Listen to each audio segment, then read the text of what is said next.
చెప్తున్నా, ఇది సమాజానికి మంచిది కాదు.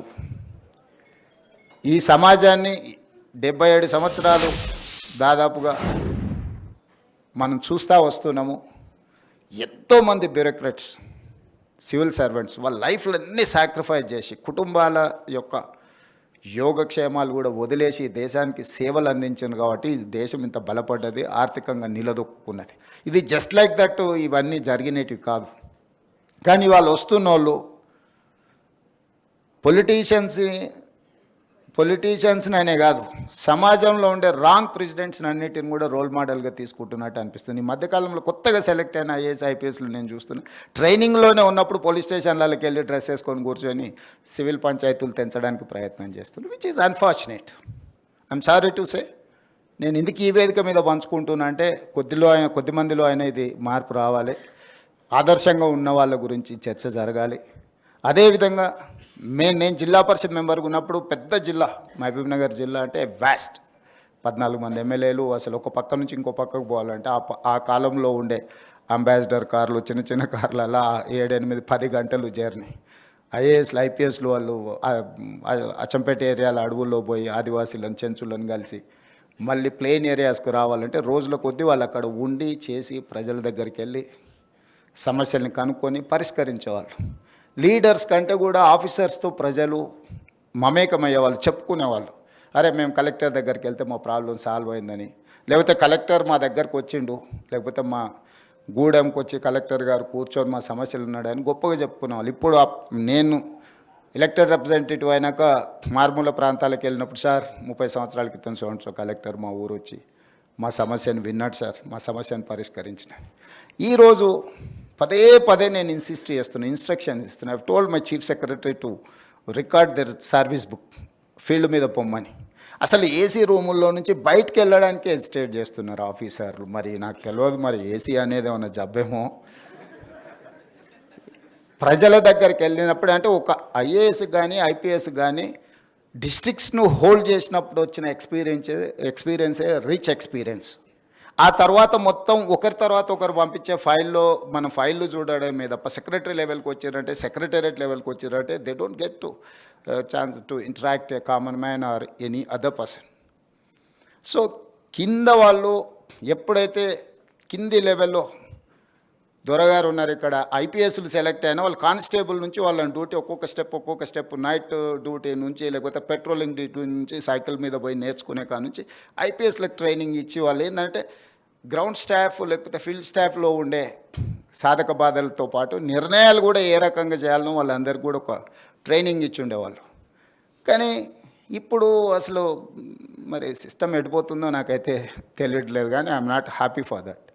ఈరోజు జరుగుతున్న పరిణామాలు, అధికారుల యొక్క వ్యవహార శైలి, నేను అందరి గురించి నేను మాట్లాడట్లేదు. చాలా వరకు యాజ్ ఎ చీఫ్ మినిస్టర్ నాకున్న కొద్దిపాటి ఎక్స్పీరియన్స్ నేను షేర్ చేస్తున్నా.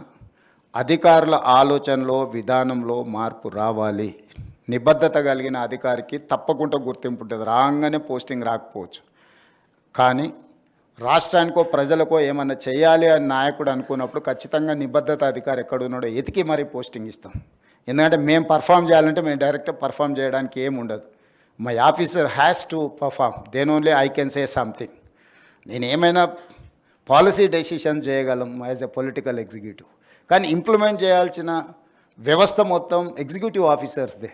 వాళ్ళే మమ్మల్ని ఎన్లైటన్ చేయాల్సింది, మాకు అవగాహన కల్పించాల్సింది, అన్ని సబ్జెక్టులలో ఏ సబ్జెక్టులో ఏముంటుంది, ఏం చేస్తే ఏమవుద్దని అవగాహన కల్పించాల్సింది అధికారులదే బాధ్యత.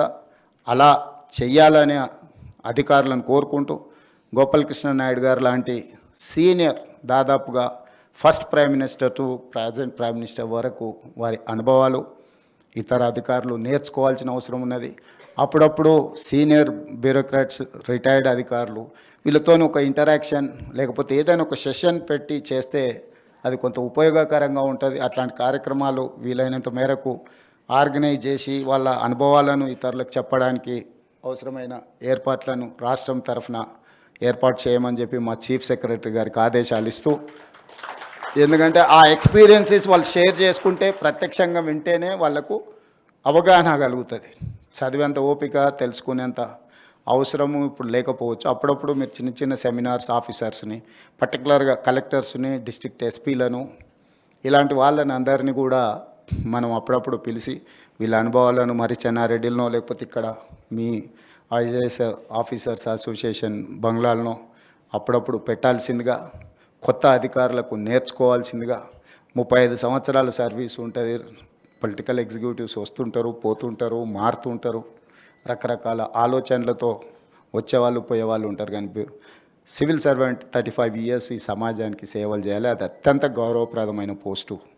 ఈ గౌరవప్రదమైన పోస్టును మనం హార్డ్ వర్క్ ద్వారా లేకపోతే ప్రజలకు ఉపయోగపడే విధంగా మనం కుర్చీలో కూర్చున్నప్పుడు ఏ విధంగా పేదోడికి సహాయం చేయాలన్న ఆలోచన చేయాలి, మనకున్న జ్ఞానాన్ని కానీ మనకున్న అధికారాన్ని బట్టి. కానీ ఏ విధంగా అడ్డేయాలి, ఏ విధంగా ఇబ్బంది పెట్టాలి, వచ్చిన ఫైల్ మీద ఏ విధంగా నెగటివ్ కామెంట్స్ రాయాలి అనే ఆలోచన తగ్గించుకొని ఒక పాజిటివ్ అప్రోచ్ ప్రజలకు ఉపయోగపడే విధంగా చేస్తే చాలా కాలం గుర్తుంటారు.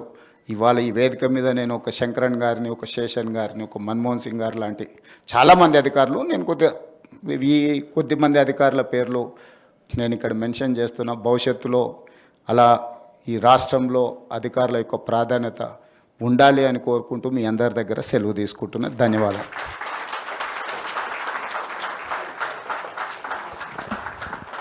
Thank you sir. So Revanth Reddy garu తన ప్రజెంట్ థాట్ని చాలా చక్కగా అందరికి అర్థమయ్యేగా విధంగా తెలియపరిచారు. That's lovely sir, thank you so much.